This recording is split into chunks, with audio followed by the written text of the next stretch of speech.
अगर हमारी अर्थ अचानक घूमना बंद कर दे सिर्फ एक पल में, तो क्या होगा? क्या हम अपनी जगह पर खड़े रहेंगे या फिर कुछ ऐसा होगा कि जिसकी हम कल्पना भी नहीं कर सकते? आज हम इस सवाल का जवाब फिजिक्स के एक बहुत इंपॉर्टेंट कंसेप्ट इनर्शिया यानी कि जड़त्व के बारे में समझेंगे। और आखिरी एक देखना कि क्योंकि सबसे इंटरेस्टिंग इफेक्ट जो एटमॉस्फेयर और ओशियंस पर भी हो सकता है। पार्ट 1 में समझते हैं कि अर्थ कितनी तेजी से घूम रही है।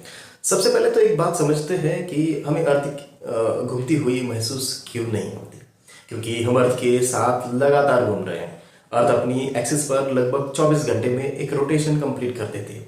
इक्वेटर पर अर्थ की सरफेस लगभग 1670 किलोमीटर पर आवर की स्पीड से घूम रही है। मतलब टेक्निकली हम बहुत ही तेजी से गति से मूव कर रहे हैं, फिर भी हमें कोई भी झटका क्यों नहीं लगता? क्योंकि हम हमारा घर, पेड़, बिल्डिंग्स, एटमॉस्फेयर सब अर्थ के साथ ही मूव कर रहे हैं और अर्थ हमसे काफी बड़ी भी है। पार्ट 2 में समझते हैं कि अब अर्थ अचानक रुक जाए तो क्या होगा। अब इमेजिन करो अर्थ अचानक एकदम से स्टॉप हो गई। और ध्यान रखना, मैं कह रहा हूं अचानक। अर्थ के साथ जो भी चीज है डायरेक्टली सरफेस के साथ फिक्स्ड नहीं है, वो अपनी एग्जिस्टिंग मोशन को बनाए रखने की कोशिश करेंगी और इसी को हम बोलते हैं inertia, the motion inertia. Inertia of motion, how to define that? कोई वस्तु अपनी गति की अवस्था बनाए रखने की प्रवृत्ति रखती है और हमारे शरीर भी अर्थ के साथ रोटेशनल मोशन में है। इसलिए अगर ग्राउंड अचानक रुक जाए तो हमारा शरीर अपनी मोशन को बनाए रखने की कोशिश करेगा।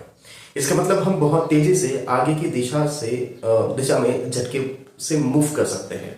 पार्ट 3 में हम जानते हैं सिर्फ इंसान ही नहीं, लेकिन कहानी यहाँ खत्म नहीं होती है। अर्थ की सरफेस के ऊपर मौजूद एटमॉस्फेयर भी अर्थ के साथ साथ घूम रहा है। अगर अर्थ अचानक से रुक जाए लेकिन एटमॉस्फेयर अपनी गति बनाए रखे तो हम एक्सट्रीमली पावरफुल विंड्स का सामना करना पड़ सकता है। और इसी तरह ओशंस और दूसरे लार्ज बॉडीज ऑफ वाटर अपनी एग्जिस्टिंग मोशन के कारण बहुत बड़े डिस्टर्बेंस पैदा कर सकते हैं।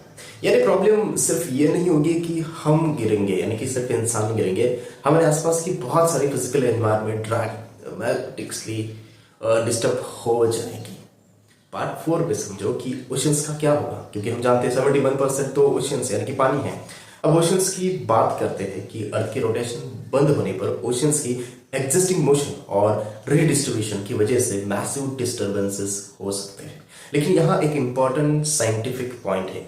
अगर अर्थ एकदम इंस्टेंटेनियसली रुक जाए तो सिचुएशंस को बहुत कैटास्ट्रॉफिक होगी, लेकिन अगर अर्थ धीरे धीरे अपनी रोटेशन खो जाए तो सिचुएशन बिल्कुल अलग होगी। यानी स्टॉपिंग कैसे होता है ये बहुत इंपॉर्टेंट है। पार्ट 5 में हम देखते हैं अगर अर्थ हमेशा के लिए घूमना बंद कर दे तो। अब एक और इंटरेस्टिंग सिचुएशन सोचते हैं। अगर अर्थ अपनी एक्सिस पर रोटेट करना बंद कर दे लेकिन सन के अराउंड रिवॉल्यूशन करे तो डे एंड नाइट का पैटर्न पूरी तरह बदल जाएगा।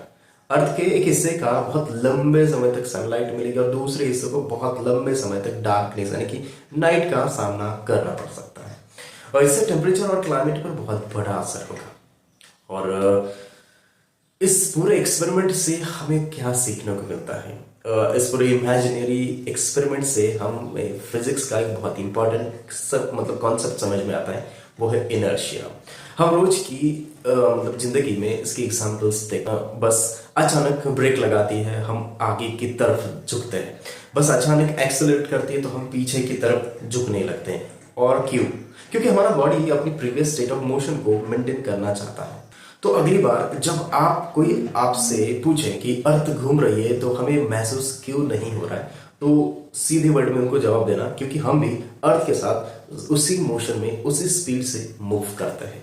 और अगर अर्थ अचानक रुक जाए तो इनर्शिया हमें इसकी कीमत समझा देगा। अगर आपको ऐसे ही रियल बेस्ड एग्जांपल्स और इमेजिनरी बेस्ड साइंस समझना पसंद है तो स्टडी वॉल एकेडमी को सब्सक्राइब करें। यहाँ हम सिर्फ साइंस याद नहीं करेंगे, साइंस को समझेंगे। दोस्तों, मैं हूं सतीश और मिलते हैं नेक्स्ट वीडियो में साइंस के फैक्ट्स के साथ।